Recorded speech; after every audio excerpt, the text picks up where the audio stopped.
Alright, today I'm going to be showing you how to change the pump from your pressure cleaner, or how to replace it from one pump to another.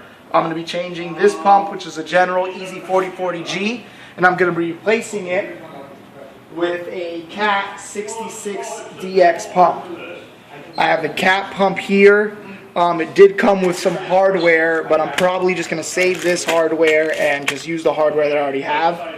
I'm going to be using three tools here to do this: a 9/16 wrench, an 8mm Allen key, and a little bit of anti-seize. Right. So the first thing I'm going to do with my 9/16 is I'm going to loosen the 4 bolts that are holding the pump onto the engine.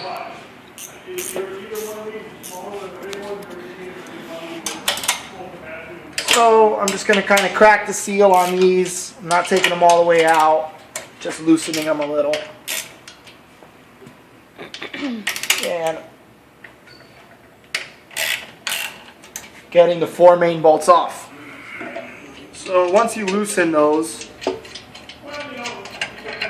they'll come out pretty easily unless they have Loctite or something in there.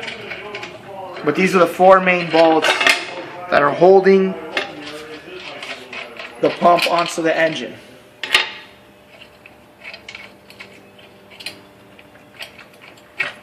And the last one gets a little tough because the weight of the pump leans on it. Right. So now I have the 4 main bolts holding the pump to the engine removed.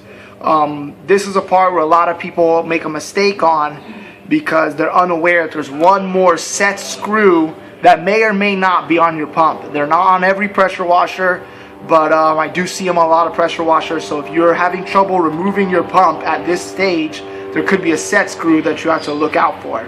So where the set screw is, turn my pump to the side, and if you look down in this hole, I'm going to turn the shaft by pulling on the recoil starter back here. And as I pull on this, what it's going to be doing is spinning the shaft. So if we look inside of here, I'm going to be trying to line up a set screw that I'm going to see down in there. And there's the compression stroke. You just saw it pass by there. You can zoom in a little more. So I'm just turning it really slowly, and I'm turning it by pulling on the rope. I'm just going real slow. I'm not trying to turn the engine on or anything. And eventually, as I go around, I should see a set screw, and there it is. And you see there, that's hidden down in there. It's not easy to see with your bare eye, but it's down there.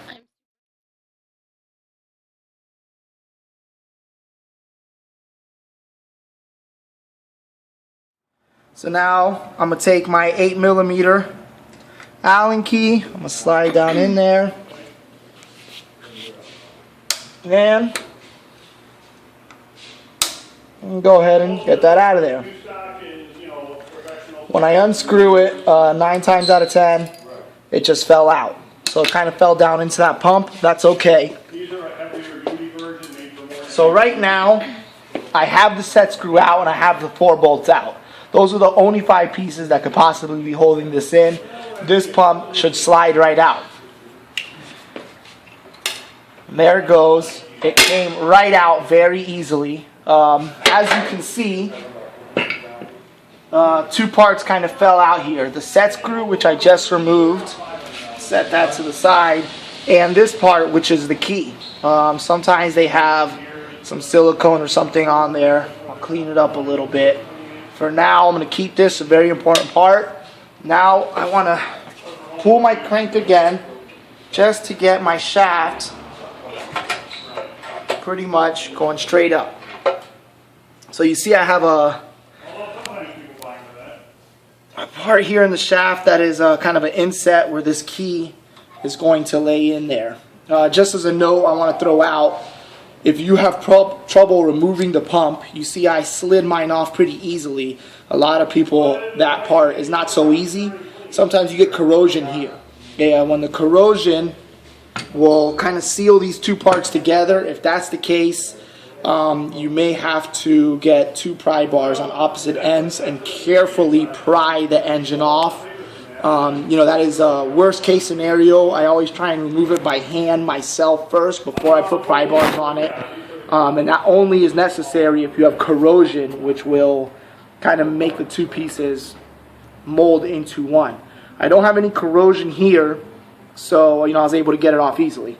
On this step here, what I'm going to do now, just to avoid that situation, is I'm going to grab some anti-seize. So this is what I use. It's just anti-seize, high temperature lubricant. You could pick this up at a hardware store or even through our website. So I'm just going to go ahead and I'm going to apply it pretty liberally here. And you see I'm going about 3/4 of the way across the entire shaft. I'm going to do this place under the key, and I'm going to go all the way around. And I just have a nice layer of anti-seize all the way around, and this is so that we don't get corrosion, and if I want to change the pump again one day, I can do so without having to fight it too much. So I've got an anti-seize on there, it's ready to go. I've replaced my key in here, and I usually will leave it sticking out just a little bit here, and that's just for me getting a new pump on there easily. So let me go ahead and get this old pump out of the way. Come over here. You got it? Yeah. Where do you go? Now what I want to make sure, if I look in here, I want to make sure the inset part on the pump is also facing directly up. If it's to the left or to the right, it makes it harder to install it. This is pretty close to the middle there, so I can probably go ahead and just put it on like this. If I needed to adjust it, I'm not going to mar this up. I don't really tighten it down. I just kind of find a place here where I can get a little bit of leverage, and I would turn it. As you can see, I just turned that. Well, not too hard. Didn't really force it. So let me return that to the middle position. As you can see, I got it right there, lined straight up. Now I'm going to come over here. I like to kind of come over the machine where I'm using my thighs to hold it together. Now, this part is kind of blind because I got to line this up with this without allowing this key to just kind of slide around on me. This part just takes practice and patience, honestly. And here we go. So you see there, I'm trying to put it on, and it looks like it's going on, but my key kind of moved on me. So I'm going to reset that key and just try again. And like I said, this just has patience. And that time, I got it on there, slid on perfectly, and my key didn't move. So now, it slides right in. Slides right on. It's very easy. So now I got that in there, and I'm just going to re-get my bolts in there.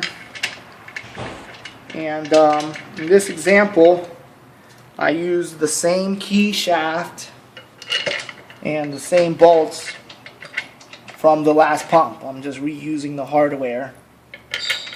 There we go. Grab my 9/16 again.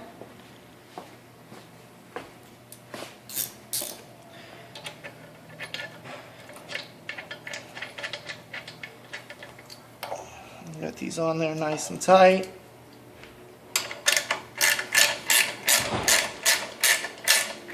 And once I get these snug, this is pretty strong. I like to give it a nice extra quarter to half turn. Nice and tight, This is going to have a lot of vibration as it's working, so you don't want these to loosen up over time. You can get them on there nice and tight. My 4 bolts are tight. Got this in there, and that's pretty much it. That is how you replace a pressure washer pump. That's it. And it's done. How do I stop it?